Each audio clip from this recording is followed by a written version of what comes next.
విచారించటం, ఈలోపు అక్కడికి ఎస్పీ గారు రావటం, పల్నాడు జిల్లా పోలీస్ సూపరింటెండెంట్ గారు అక్కడికి వచ్చి అక్కడ స్థానికంగా ఎవరెవరైతే ఆ మండలానికి సంబంధించినటువంటి స్టేషన్ హౌస్ ఆఫీసర్లు కానీ లేదా హత్య విచారణాధికారులతో కానీ ఇట్లందరితో కూడా మాట్లాడిన తర్వాత పల్నాడు జిల్లా సూపరింటెండెంట్ గారు, ఎస్పీ గారు, అంటే ఆ జిల్లాకి సంపూర్ణ బాధ్యతలు చూస్తున్నటువంటి జిల్లా పోలీసు ఉన్నతాధికారి ఆయన పాత్రికేయ మిత్రులందరితో మాట్లాడటం జరిగింది. వారు మాట్లాడుతూ ఏం మాట్లాడారో ఒకసారి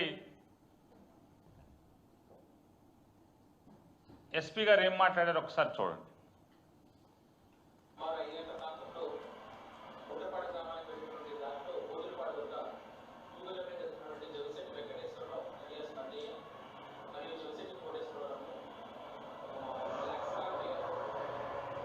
సౌండ్ పెంచండి.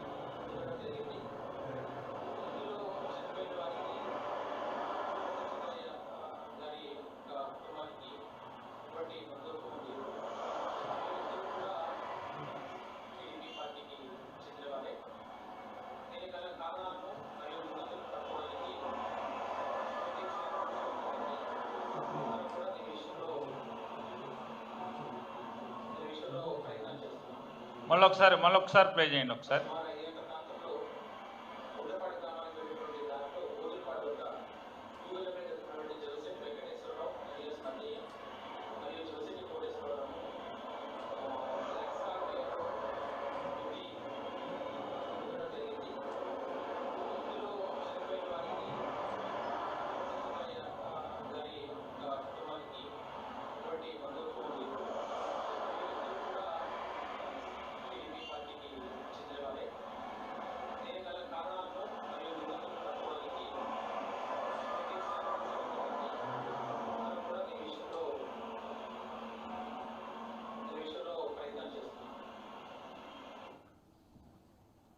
సాక్షాత్తు పల్నాడు జిల్లా ఉన్నతాధికారి ఇద్దరూ కూడా హత్య చేసిన వారు, హత్యకు గురి కాబడిన వారు ఇద్దరూ కూడా తెలుగుదేశం పార్టీకి సంబంధించినటువంటి వారే.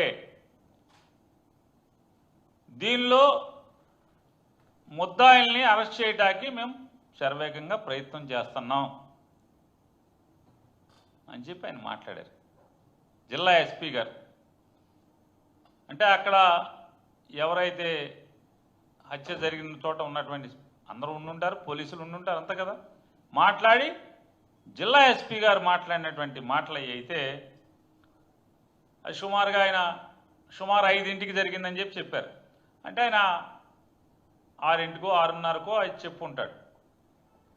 అంటే ఆ ఊర్లో ఉన్నటువంటి వారు చెప్పిన విషయాలు మర్డర్ జరిగిన సంఘటన స్థలానికి సుమారుగా గంటన్నర తర్వాత ఎస్పీ గారు వచ్చారు అని చెప్పారు. అక్కడున్న పాత్రికేయ మిత్రులు మాతో మేము విచారిస్తే చెప్పింది ఏంటంటే, ఆ పాత్రికేయ మిత్రులు చెప్పిన దాన్ని బట్టి ఎస్పీ గారు వచ్చి రాగానే సంఘటన చూశారు, అక్కడ ఉన్నటువంటి ఎస్ఐలతో సిఐలతో అందరితో మాట్లాడి తర్వాత మాత్రమే వెళ్తూ మీడియాకి ఈ మాటలు చెప్పి వెళ్ళారు అని చెప్పారు. అంటే ఏంటి, ఆ గ్రామంలో ఉన్నటువంటి 2 తెలుగుదేశం వర్గాల మధ్య ఉన్నటువంటి ఆధిపత్య పోరులో ఈ హత్యలు జరిగినాయి. ఇద్దరు కూడా తెలుగుదేశం వారే అని చెప్పారు. కానీ చూడండి, అంటే తెలుగుదేశం పార్టీ, ఈ దిక్కుమాలిన కూటమి ప్రభుత్వం ఎంత దుర్మార్గంగా ఏలుబడి సాగిస్తుందంటే, 8 గంటలకి ఎఫ్ఐఆర్ రాస్తారు. అది ఎన్నింటికి రాశారో దేవుడికి తెలియాలి. 8 గంటలకి ఎఫ్ఐఆర్ అవుతూ ఆ ఎఫ్ఐఆర్ వెంటనే ఎఫ్ఐఆర్లో పిన్నెల్లి రామకృష్ణారెడ్డి గారి తమ్ముడు వెంకటరామరెడ్డి ఇద్దరు కూడా ముద్దాయిలకు వచ్చేస్తారు. 6వ ముద్దాయి 7వ ముద్దాయిగా.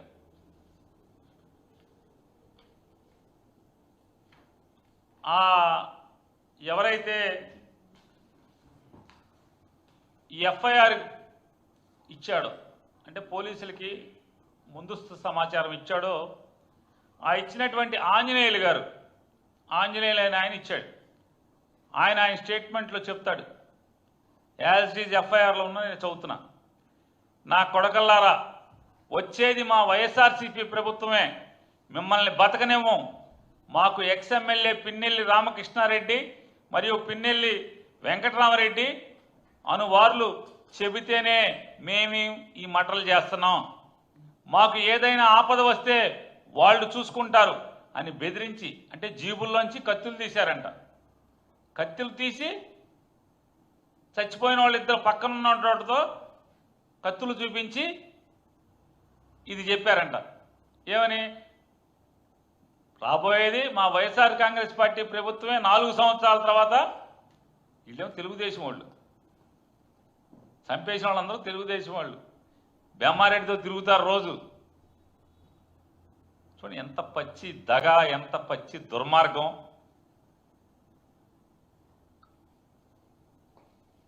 నేను చంద్రబాబు నాయుడు గారిని అలాగే లోకేష్ని ఈ పాపాల గురించి నిలదీస్తున్నాను.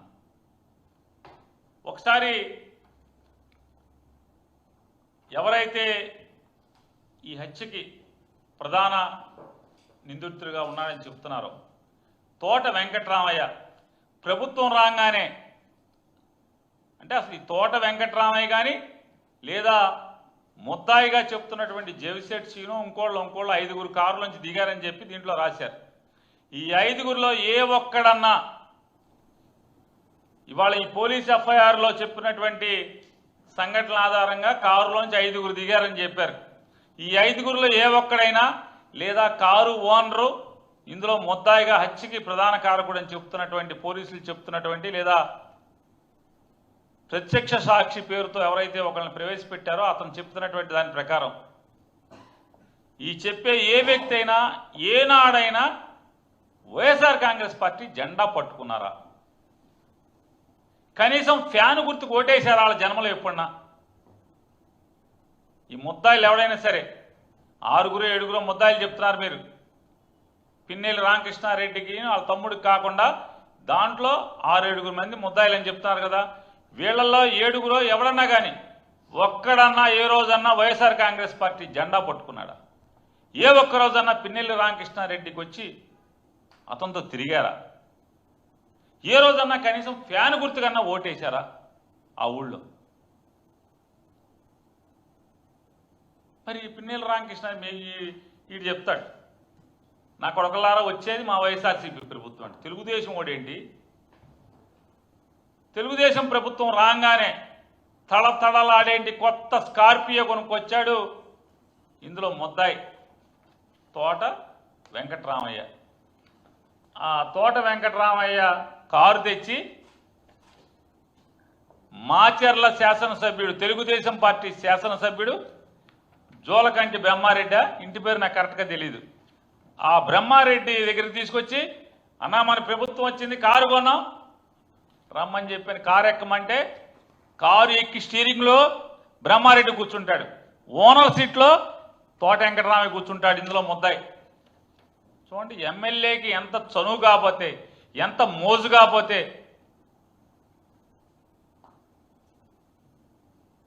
ఎమ్మెల్యే స్టీరింగ్లో కూర్చుని ఓనర్ సీట్లో తోట వెంకటరామయ్య కూర్చున్నాడు.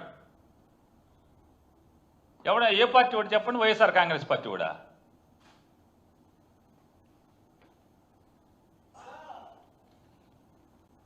ఈ ఫోటోలు చూడండి. ఇప్పుడు ఇందులో ఈ ముద్దాయి తోట వెంకటరామయ్య జీపు ఓనర్, స్కార్పియో ఓనర్తో పాటు పక్కన ఉన్న ఆయన మొన్న క్యాబినెట్లో ఉద్యోగం ఇచ్చామని చెప్పారు కదా. కార్యకర్త చచ్చిపోతే కొడుకు ఉద్యోగం ఇచ్చామని. చూడండి వీళ్ళందరూ కలిసి, వీళ్ళందరూ ఒకటే ముఠ.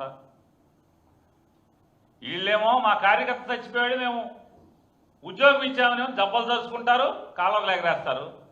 ఆ ఉద్యోగం వచ్చినాడేమో వీళ్ళందరూ కలిసి ఒకే ముఠా. వీళ్ళు వైసీపీ అంటున్నారు. వీళ్ళు ఇదెక్కడ పచ్చి పాపం? అంటే కేసులు కడతా కూడా కనీసం ఇంగిత జ్ఞానం లేకుండా, అరే నవ్వుతారే, నోటితో కాదే ఇంకా దేంతోనో నవ్వుతారే అనేటువంటి సిగ్గు కూడా లేకుండా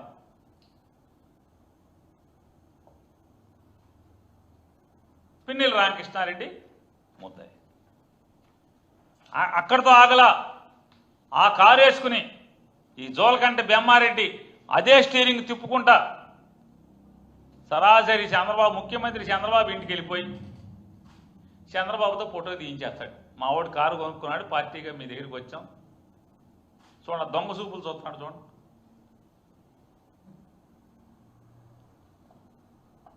వీళ్ళు తెలుగుదేశం కాదు వైసీపీ అంట. వీళ్ళు చెప్పారండి వీళ్ళు, రే మా వచ్చేది మా 4 ఏళ్ల తర్వాత వచ్చేది మా ప్రభుత్వమేరా, నరికేస్తున్నామా, నరికేయమన్నాడు, నరికేసామని.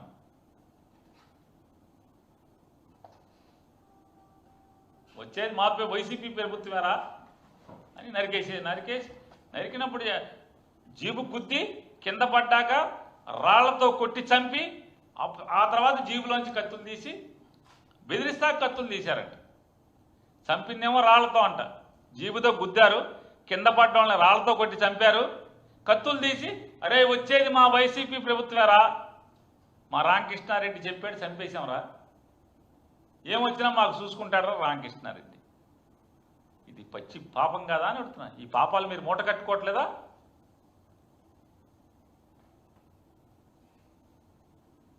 ఈ పాపాలు మూట కట్టుకోవట్లేదా అంటున్నా. ఇవాళ నేను మళ్ళీ ఒకసారి ఛాలెంజ్ చేస్తున్నా, ఈ ముద్దాయిల్లో ఎవడైనా ఎప్పుడన్నా వైఎస్ఆర్ కాంగ్రెస్ పార్టీ జెండా పట్టాడా? ఎప్పుడన్నా? 2012లో పార్టీ పెట్టిన దగ్గర నుంచి ఇవాళ దాకా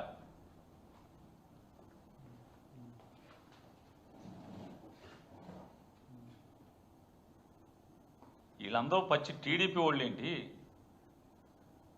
మరీ ప్రత్యేకించి పిన్నెల్లి రామకృష్ణారెడ్డికి ప్రత్యర్థి వర్గం ఏంటి? ఇక భగవంతుడు తెలియాలి ఇటువంటి పాపాలు చేసిన వాళ్ళు ఏమవుతారో, రేపు వీళ్ళ బతుకులన్నీ ఏం చేయబోతున్నారో దేవుడు. దాని మీద జేబీఆర్ అని చెప్పి తాటికే అంత అక్షరాలు ఆ స్కార్పియో మీద జోలకంట బెమ్మారెడ్డి ఎవరు, ఈ మర్డర్ చేసిన జీప్ మీద జోలకంటి బెమ్మారెడ్డి అని తాటికే అంత అక్షరాలతో రాసుకుంటారు. రాసుకుని ముఖ్యమంత్రి గారి దగ్గరికి తీసుకెళ్తాడు, తోలుకుంటా ఎమ్మెల్యేనే తీసుకెళ్లి ముఖ్యమంత్రితో ఫోటో తీస్తాడు.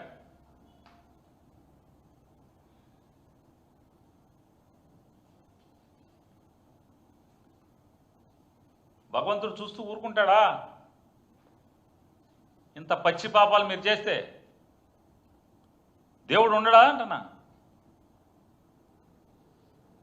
ఇంత దుర్మార్గాల మర్డర్ కేసుల్లో అసలు ఎవడన్నా నవ్వుతాడని కూడా లేకుండా టీడీపోళ్ళు కొట్టుకు చంపుకోవడం ఏంటి? వాళ్ళు చంపుకు చేస్తే వైసీపీ మాజీ ఎమ్మెల్యేని ముద్దాయి ఏంటి? చూశారు కదా ఎఫ్ఐఆర్లో ఆడేం మాట్లాడతాడు, అది చెప్పాడంట. ఈ అంతులేని పాపాలకి సంవత్సరమైనా కూడా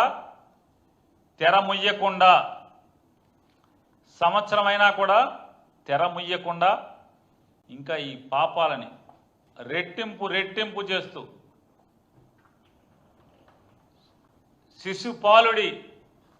శిశుపాలుడి పాపాలు చేసినట్టుగా లెక్కకు మిక్కిలిగా మీరు రెట్టింపు చేసుకుంటూ పోతున్నారు. ఖచ్చితంగా భగవంతుడు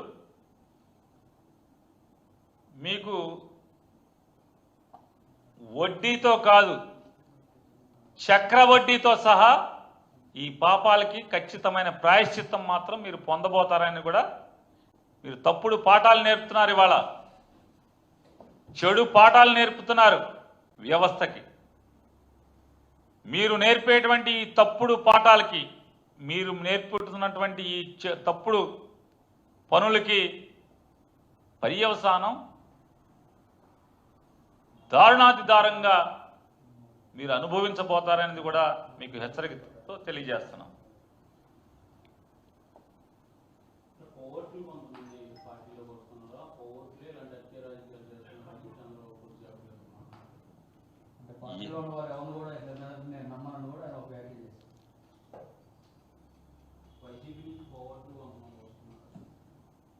నిజంగానే రామారావు గారికి కనుక స్పృహ ఉంటే అసలు ఇటువంటి పెద్ద కోవటాలు చంద్రబాబు నాయుడు అనేవాడే కాంగ్రెస్ పార్టీ నుంచి ఎన్టీ రామారావు కాళ్ళ దగ్గరికి చేరినటువంటి పెద్ద కోవర్టు.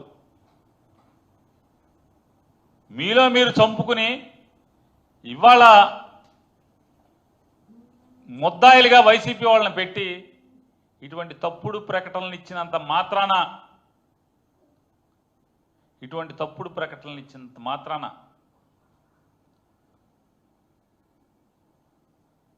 ఈ పాపాల నుంచి చంద్రబాబు నాయుడు నీ ప్రభుత్వం లేదా మీరు కానీ కడిగి వేయబడజాలరు అనేది గుర్తుంచుకోమని చెప్పని హెచ్చరిక జారీ చేస్తూ నాడు ఎన్టీ రామారావుకి వెన్నుపోటు పొడిచి ఆయన కాళ్ళు పట్టుకుని కుర్చీలోంచి కిందకి ఈడ్చావు కాబట్టే ఇవాళ ఎన్టీ రామారావు గారి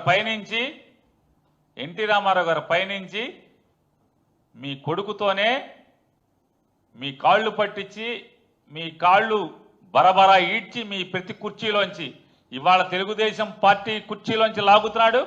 రేపో మాపో ముఖ్యమంత్రి కుర్చీలోంచి కూడా లాగే రోజు తొందరలోనే వస్తుంది.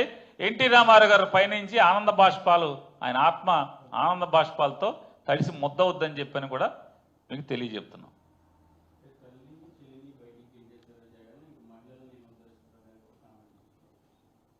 తల్లిని చెల్లిని బయటికి గెంటారని లోకేష్ గారు అన్నారు.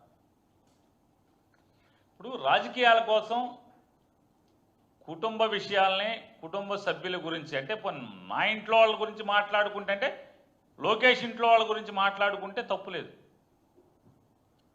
కానీ ప్రత్యర్థుల ఇళ్లలో కుటుంబ సభ్యుల గురించి వాళ్ళ ఇంట్లో జరగని విషయాలు జరిగినట్టుగా చిత్రీకరించడం, ఇట్లాంటి దిగజారి తప్పుడు రాజకీయాలు చేస్తే మేము కూడా అటువంటి ప్రశ్నలే వేయదలుచుకుంటే, లోకేష్ లాగానే దిగజారి మేము కూడా మాట్లాడదలుచుకుంటే మాట్లాడలేమా? ఎక్కడయ్యా చంద్రబాబు నాయుడు గారు అక్క చెల్లెళ్ళు, తోబుట్టులు? ఎక్కడయ్యా అన్నదమ్ములు? ఏ రోజన్నా మీ గడప దొక్కారా? ఎక్కడ కనపడరే? 100 కోట్ల రూపాయలు పెట్టి హైదరాబాద్లో ఇల్లు కట్టుకున్నారు మీరు, జూబ్లీ హిల్స్లో. దాని శంకుస్థాపనకి చంద్రబాబు నాయుడు గారి ఇంట్లో అక్క చెల్లెళ్ళని కానీ అన్నదమ్ములు కానీ పిలవరా అని మేము అడిగామా? లేదా అమరావతిలో 100 కోట్ల రూపాయలు ఖర్చు పెట్టి 5 ఎకరాలు ఇళ్ల స్థలానికి, 5 ఎకరాల చిన్న ఇల్లు స్థలం, 5 ఎకరాల చిల్లర చిన్న ఇల్లు స్థలం కొనుక్కుని అట్టహాసంగా దానికి శంకుస్థాపన చేశారే, దానికి చంద్రబాబు నాయుడు గారు అక్క చెల్లెళ్ళు ఎవడన్నా వచ్చారా? అన్నదమ్ముల ఇంట్లో పిల్లలు కానీ, అన్నదమ్ములు కానీ, తమ్ముడు భార్య కానీ ఎవరైనా వచ్చారా అని మేము అడిగామా? కుప్పంలో 1కి 10 సార్లు జగన్మోహన్ రెడ్డి గారు మీ కుప్పం ఎమ్మెల్యేకి మీ ఊళ్ళో ఇల్లు లేదు, కాపురం లేదు అని చెప్పి విమర్శించాడని అడావుడిగా 2 ఎకరాల్లో రాజమహల్ లాంటి,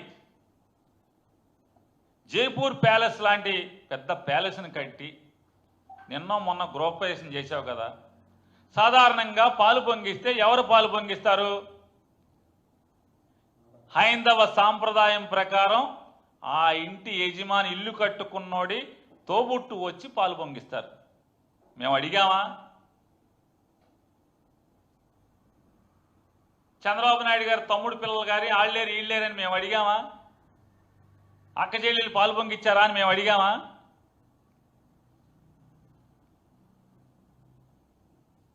కాబట్టి ఇట్లాంటి తప్పుడు మాటలు రాజకీయాల్లో మానేస్తే మంచిది.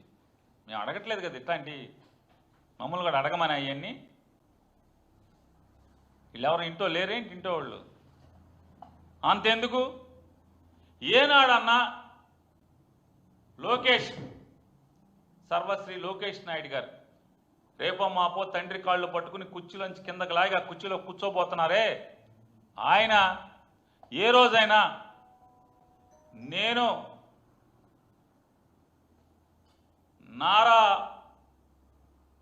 ఏం నాయుడు గారండి, చంద్రబాబు నాయుడు గారు తండ్రి పేరు ఖర్జూర్ నాయుడు గారు, నారా ఖర్జూర్ నాయుడు గారు మా తాత, నారా ఖర్జూర్ నాయుడు గారు మనవణ్ణి అని ఏ ఒక్క రోజన్నా మీరు చెప్పారా?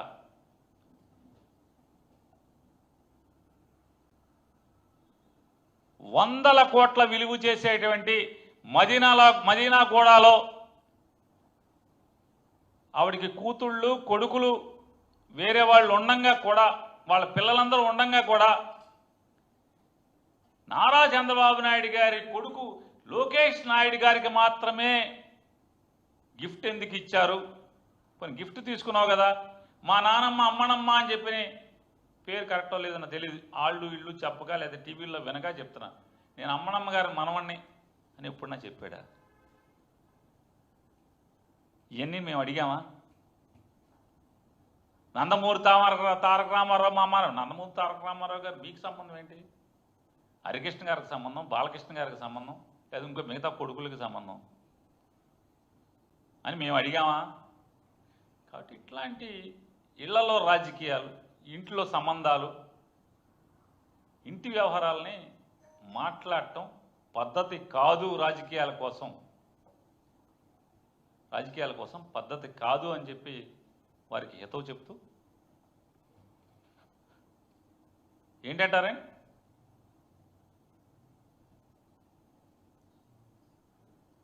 పవన్ కళ్యాణ్ గారి సినిమా ఆప్టాకి చూస్తున్నారు.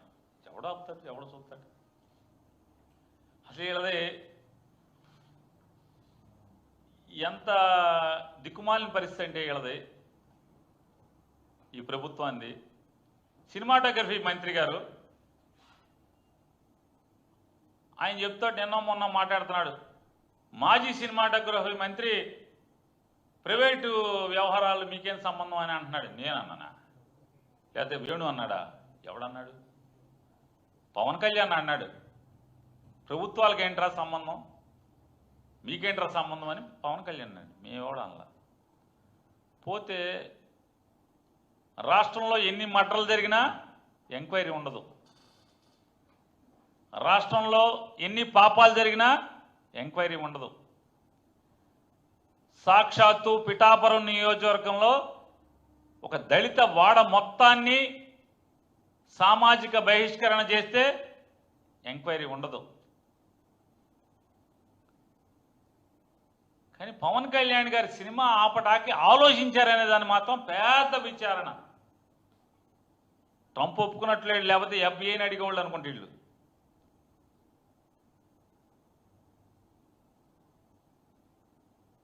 వీళ్ళు ఎంత దిక్కుమాలిన ప్రభుత్వం అంటే,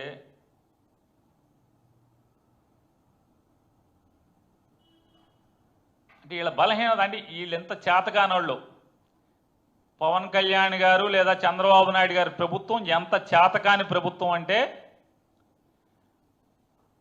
ఏప్రిల్ మాసంలో 2025 ఏప్రిల్ 19వ తారీఖున సినిమా హాళ్ళోళ్ళందరూ కూడా కూర్చుని ఈస్ట్ గోదావరికి సంబంధించి, వెస్ట్ గోదావరికి సంబంధించి సినిమా థియేటర్ల యజమానులు కూర్చుని సమ్మె చేయదలుచుకున్నామని చెప్పని మీటింగ్ పెట్టుకుంటే దాని సంగతే, మీటింగ్ పెట్టుకున్న సంగతే ఈ ప్రభుత్వానికి తెలియదు. అంటే ప్రభుత్వానికి తెలుస్తుందని మీరు ప్రశ్నిస్తే మరి ఇంటెలిజెన్స్ చేసేదేంటి? ఇంటెలిజెన్స్ డిపార్ట్మెంట్ అదే కదా. అంటే వీళ్ళ ప్రభుత్వం ఎంత చేతకాని ప్రభుత్వం. ఎందుకు చేతకానిదంటే, ఉన్న పోలీసులందరినీ వైఎస్ఆర్ కాంగ్రెస్ పార్టీ నాలంటోడు ఇంటి దగ్గర, మా బాత్రూంలో, లేకపోతే నేను ఎక్కడికి వెళ్తున్నాను మా కారు డిక్కీలో కూర్చోబెట్టి, లేదా ఒక 50 మందిని 60 మందిని పోగేసి ఒక చోట కూర్చోబెట్టి మా ఫోన్లన్నీ రికార్డ్ చేయమని పోలీసు అందరినీ కూడా దీనికి వాడుకుంటే మరి అసలు పోలీసింగ్ ఏమంటుంది? పోద్ది కదా, గాలికి వెళ్ళిపోద్ది కదా. అంటే ఈ రాష్ట్రంలో ఆ శాఖ మంత్రికి, ఆ శాఖలో సంబంధించినటువంటి ఏం జరుగుతుందో కూడా ఇంటెలిజెన్స్ రిపోర్ట్లు కూడా లేనటువంటి ప్రభుత్వం, మరి ఇంత చేతకాని ప్రభుత్వం కాబట్టే కోతి కొబ్బరి వీళ్ళ మొహం వాసేట్టు, వీళ్ళ సిగ్గు వదిలేట్టు చెడామడా కొట్టారు బాబు. 19వ తారీఖు మీటింగ్ జరిగింది. ఆ మీటింగ్లో ఈడిట మాట్లాడారా అని చెప్పిన ఒక వీడియో పంపిస్తే కానీ చివరికి ఓ సినిమా ప్రొడ్యూసర్ వీళ్ళకి ముఖం వాయలే. వీళ్ళకి ఆడి మీద ఈడి మీద వైసీపీ మీద పడతారు. ఎవడు మాట్లాడాడు? మా ప్రభుత్వం దమ్మున్న ప్రభుత్వం, గొప్ప ప్రభుత్వం కాబట్టే సినిమా రేట్ల నియంత్రణ మీద ఎన్ని షోలు ఎన్ని గంటలకు వేయాలి, రోజుకి ఎన్ని షోలు వేయాలో మేమిచ్చిన జీవోనే ఈ రోజుకి మీరు పాటిస్తున్నారు, అమలు చేస్తున్నారు. ఎందుకని? రద్దు చేయాలి కదా. మేము చేసింది తప్పు పని అయితే సంవత్సరం అయినా కూడా మా జీవోనే గొప్పదని చెప్పని, ఉత్తమమైందని చెప్పినే మీరు భావిస్తున్నారు. కాబట్టి ఈరోజు దాకా జీవో జోలికి రాలేదు. మరి మీరు అంత పోటుగాళ్ళు అయితే మాకు ముందు ఉన్నటువంటి స్థితులను ఎందుకు తీసుకెళ్ళలేదు? బ్లాక్లో టికెట్లు అమ్ముకునే స్థితి ఎందుకు తీసుకెళ్తలేదు? పెద్దోళ్ళు మీకు పర్మిషన్ పెట్టాలని ఎందుకు అడుగుతున్నారు? మరి అప్పుడు పవన్ కళ్యాణ్ గారు ప్రశ్నించారు కదా, సినిమా మాది, సొమ్ము మాది, మీకేటి సమ్మన్నాడు కదా. డ్యాన్స్ చేసేది మేము, ఫైట్లు చేసేది మేము, సొమ్ము మాది, సినిమా తీసేది మేము, ఆడించుకునేది మేము, ఎంతకైనా అమ్ముకుంటాం, మీరెవడరా మధ్యలో అన్నాడు. మరి అట్టాగే ఇవాళ ఏ హీరోకైనా అమ్ముకొనివ్వాలి కదా. ఎందుకు అమ్ముకొనివ్వట్లేదు? అమ్ముకొనివ్వాలి కదా బ్లాక్లో. సంవత్సరం తర్వాత ఇవాళ మీరు ఎక్కంగానే అన్ని సినిమా హాళ్ళు చెక్ చేయాలి కదా. సిగ్గు లేదా అని అడుగుతున్నాను. సంవత్సరం తర్వాత సినిమా హాళ్ళు ఎలా ఉన్నాయని, అంటే మీ సినిమా రిలీజ్ అవుతుంటే ఇప్పుడు థియేటర్లు ఎట్టా ఉన్నాయా అని ఇన్స్పెక్షన్ చేయడానికి సిగ్గు లేదా అని అడుగుతున్నాను. మీరు ఎక్కంగానే సినిమా హాళ్ళ గురించి పట్టించుకోవాలి కదా. మరి ఎందుకు పట్టించుకోలేదని అడుగుతున్నాను. అప్పుడు తెలీదా మీరు బ్లాక్లో టికెట్లు అమ్ముకున్నప్పుడు? అప్పుడు తెలీదా పాప్కార్న్ ఎక్కువ అమ్ముతున్నారని? అప్పుడు కూల్ డ్రింక్ ఎక్కువ అమ్ముతున్నారని మీకు తెలీదా?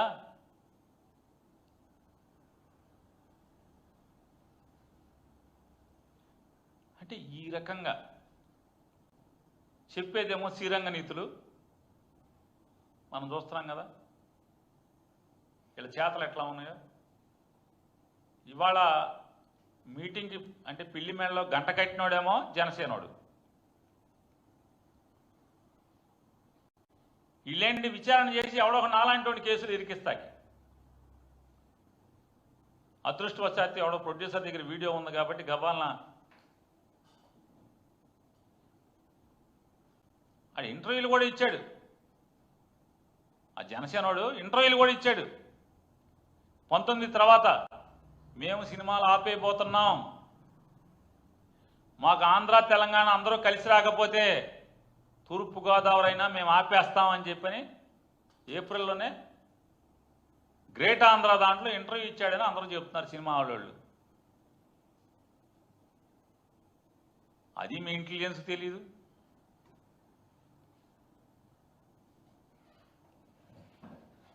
ఈ రాష్ట్రంలో ఏం జరుగుతుంది అనేది కనిపెట్టడమే ఇంటెలిజెన్స్ బాధ్యత, వారి ఉద్యోగం, విధి నిర్వహణ. దాన్ని గాలి కుదిరి జగన్ ఏం చేస్తున్నాడు, పేరు నానిగాడు ఏం చేస్తున్నాడు, ఆడెక్కడికి వెళ్తున్నాడు, ఫోన్లో ఎవరితో మాట్లాడుతున్నాడు, ఫోన్లో రికార్డ్ చేయండి మాకు వినిపించండి. మొత్తం పోలీసు వ్యవస్థనంతా కూడా ఇట్లా అడ్డగోలుగా వాడుకుంటే చివరికి మీ మాడు బయలెట్టే మీ వాళ్ళే తెడ్డెట్టి ఎరగొట్టారు మిమ్మల్ని.